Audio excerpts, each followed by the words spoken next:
네, 안녕하세요. 뭐 우선은 저번에 제가 라이브 했을 때 CPI에 대해서 이야기를 말씀을 드렸는데 결국 뭐 별거 없이 지나갔죠. CPI 같은 경우도 원래 CPI 하고 나서 좀 하락이 올 줄 알았는데 하락은 좀 오긴 왔어요. 그죠? 실적으로 좀 하락이 오긴 왔는데 그래도 뭐 그 이상적으로 떨어지거나 그런 모습은 보이진 않았어요. 그래서 뭐 그냥 CPI 발표도 뭐 높게 나왔는데 예상인도 역시나 높다고 다들 생각하고 있었던 부분이었는데 높게 나왔다고 해서 추가적인 하락이 나오거나 뭐 그런 건 아니었어가지고 그렇게 뭐 놀랄만한 일은 아니었습니다. 지표상으로 보면 굉장히 놀랄만한 일이었는데 뭐 그닥 그렇게 놀랄만한 일은 아니었지 않았나. 뭐 그러니까 뭐 증시 흐름상으로는요. 그리고 제가 이번에 CPI 발표하고 뭐 이것저것 뭐 걱정할 필요 없다고 했던 게 뭐 아마존 같은 경우도 역시나 100불 밑으로 내려가지 않았고요. 그리고 그 외의 종목들 뭐 구글 같은 것도 지금 분할하면은 대략적으로 110불 정도 되는데 뭐 그 이하로 내려가지도 않았고요. 그러니까 이렇게 어느 정도 뭔 일이 있어도 주식은 그 주가는 그 밑으로 내려가는 그러니까 전에도 말씀드렸지만 스퀘어나 페이팔처럼 뭐 그 이상적으로 내려가면 그거는 제가 어느 정도 이상으로 내려가면 주가에 증시에 문제가 있는 거다라고 말씀을 드렸잖아요. 그래서 스퀘어나 페이팔 이런 것들이 많이 내려왔을 때는 그때부터 증시 하락을 많이 했죠. 많이 하락하고 근데 지금 같은 경우는 아마존이나 이런 것들은 이제는 제가 저 옛날부터 영상 만들 때 어느 종목을 보면 좋을 것이다 라고 말씀을 많이 드렸어요. 지표 삼아서 보실 수 있는 종목을 많이 말씀드렸는데 네, 그래서 요즘은 이제 은행주 그리고 아마존, 구글 뭐 이런 식으로 해가지고 제가 말씀을 드렸었습니다. 근데 하여튼 제가 뭐 CPI 발표다 또 이러면서 CPI 발표가 뭔가 증시를 굉장히 크게 움직일 것처럼 막 하는 그런 뭐 이야기들이 많이 나온 것 같아갖고 실제로 제가 그랬죠. 별로 그 CPI가 증시를 뭐 폭락으로 이끌거나 할 만한 그런 상황은 아니기 때문에 굳이 그렇게 신경 쓸 사안은 아니다라고 말씀을 드린 부분이었어요. 그래서 결과적으로 아마존도 하락하지 않았고 구글도 하락하지 않았고 그리고 그 외에 종목들 오늘 살펴보면은 오늘 코스트코 보셨나요? 급등한 거?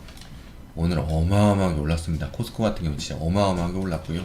그리고 그 외에 월마트 같은 것도 어마어마하게 올랐습니다. 네. 이렇게 지표가 올라가는 종목들이 굉장히 많았거든요.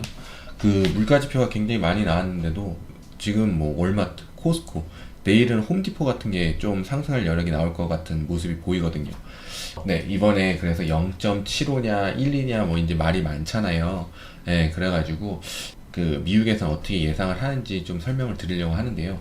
지금 이번에 나온 거에는 유가, 에너지, 그 원유가 많이 올랐을 때, 그러니까 지금은 원유가 많이 떨어졌잖아요.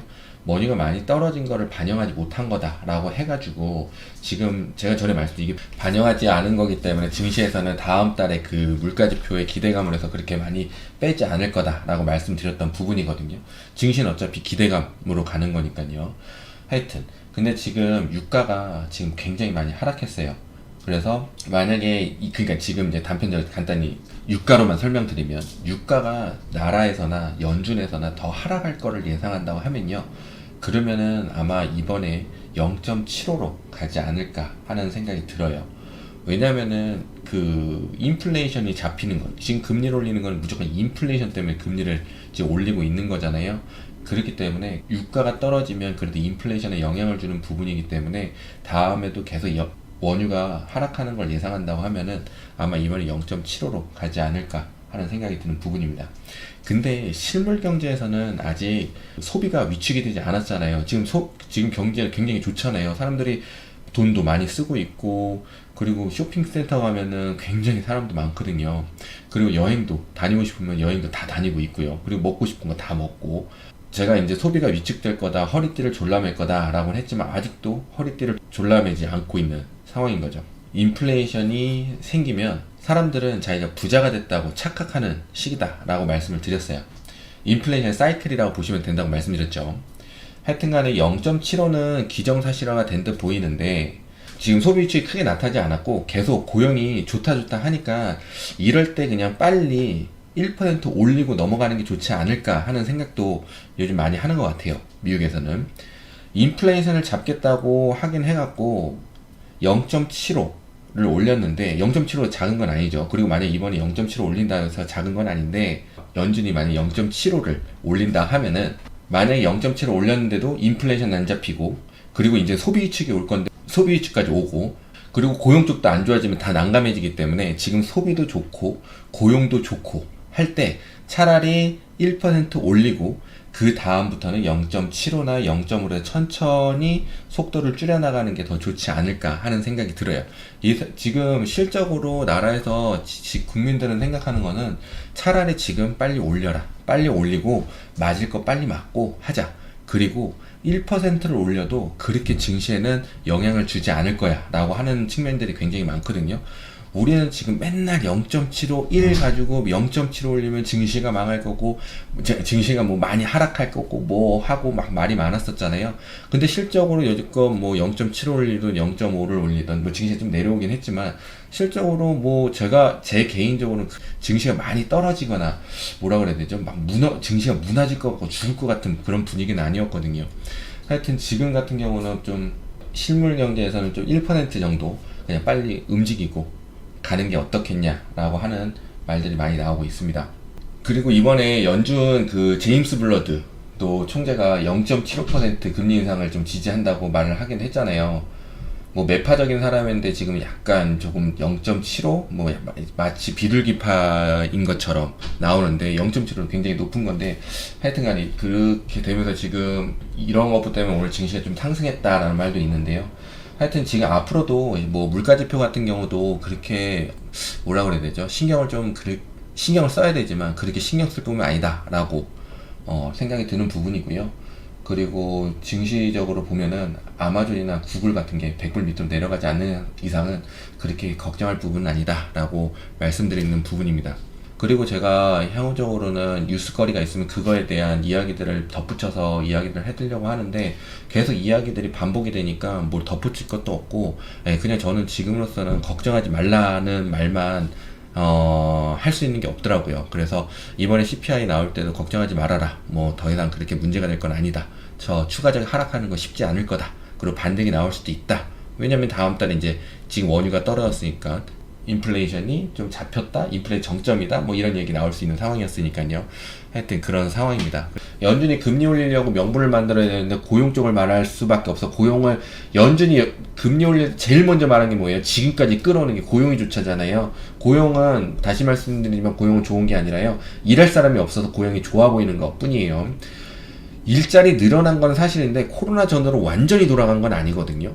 그러니까 코로나 전에 그때 그만둔 사람들이 지금 일자리를 다 찾았음에도 불구하고도 일자리가 남아돈다? 말이 안 되거든요. 왜냐면 코로나 전으로 저희 회사도 코로나 전에 예를 들면 코로나 전에 뭐 예를 들면 사실적으로 말하면 코로나 전에는 저희가 10명이 일했었어요. 10명이 일했는데 6명이 나갔단 말이에요. 그렇게 되면 지금은 3명을 뽑아요. 네, 3명이 필요해요. 그래서 3명도 안 뽑히는 상황이에요. 그럼 그 나머지 6명인데 3명은 다 어디로 갔다? 근데 그게 그러니까 그만큼 직원을 많이 뽑지 않는다는 거예요. 저번만큼.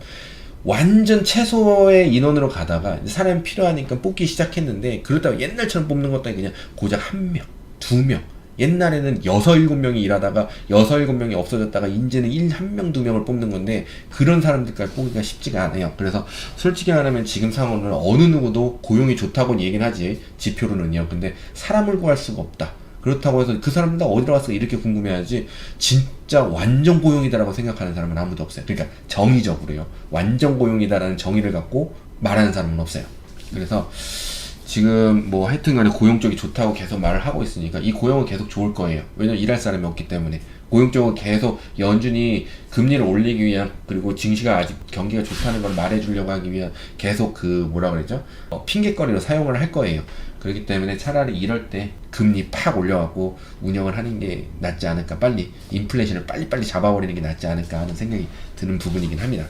그래서 그런 부분이고, 그리고 물가지수가 나온다고 해도요, 그렇게 뭐 인플레이션과 연결해서 지금 실적으로 미국에 사는 사람들의 지갑이 걱정인 거지 증시는 아직 별로 그렇게 걱정은 안 되거든요.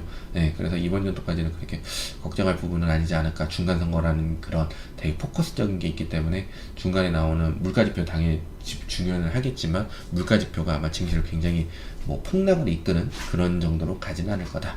그래서 뭐 걱정은 없다.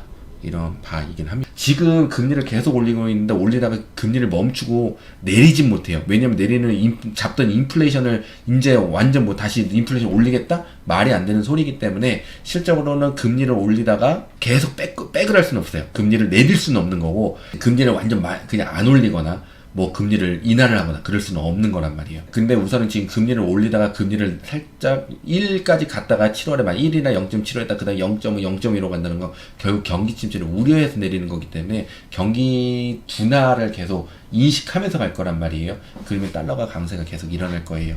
얼마까지는 올라갈지 모르겠어요. 중간에 떨어질 수 있어요. 원자재는 원자재라고 생각하시면 돼요. 가다가 급락할 수도 있어요. 그러니까 잘 매수를 하시고 매도를 하시고 운영을 하셔야 돼요. 주말에는 번역하는 거 좀 시간이 지났지만 영어가 약간 불편하신 분들한테 도움이 되실 거고요. 그리고 제가 이걸 보고 이런 것들을 보고 미주로 증시를 읽어내는 연습을 했구나라고 생각하시면 될 것 같아요. 제가 뭐 아무거나 번역해서 보내는 게 아니고요. 아 이거 보면 괜찮겠다 재밌다라는 것들을 번역하는 거니까 그런 것도 같이 봐주시면 여러분들 주식 생활에도 훨씬 더 도움이 되실 것 같아요. 네, 그러니까 그런 거 보시고 하시면 네 좋은 주식생활 하실 거라고 생각이 듭니다. 오케이, 그럼 저는 이제 물러갈게요. 감사합니다. 우리 아들하고 하는 건데. 안녕.